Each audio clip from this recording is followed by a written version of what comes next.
And as an extension of that, I always think of it this way sometimes is, bro, I got your back.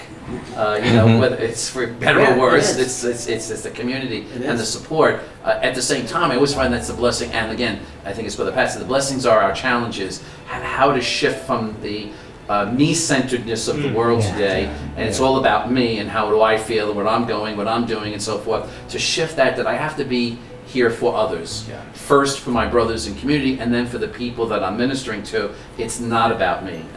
It's opposed to that drive in us that says it is all about me, and that's a challenge. But it's a blessing. I absolutely agree, and I think that's still, after all these years, the difficulty. The biggest difficulty is getting out of oneself. Still, me, or I concentrate on me.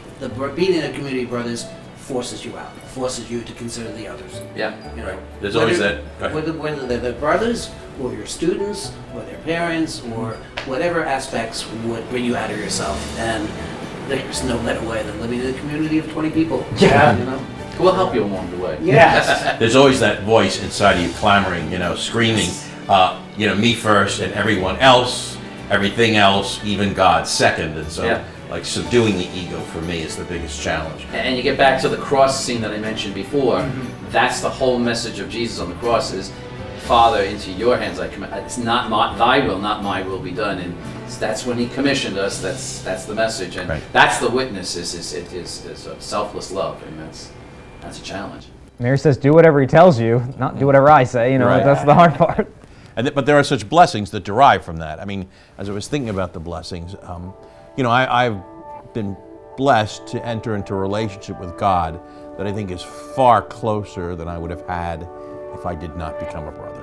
Because left on my own, I don't think I would pursue the depth of that relationship with God. But being in a community, having the schedule, having that, prayer and work, ora et labora, and being accountable to you, my fellow brothers, I think keeps me on track, focused. This is what I really want, God and others, but it's really easy to lose focus on that. And then, another enormous blessing for me is the next generation. I mean, as brothers, as teachers, as someone who's in religious formation, overseeing religious formation, the next generation is just an incalculable blessing for me. I can't even put it into words, you guys and the other young brothers, that's an enormous blessing. The notion that we're forming young Catholics is an enormous blessing. The notion that we're training the next generation of future leaders is just incredible. You see that in the alums and the alumni and the alumnae, in terms of how you see the formation we have initiated and nurtured has flowered and blossomed.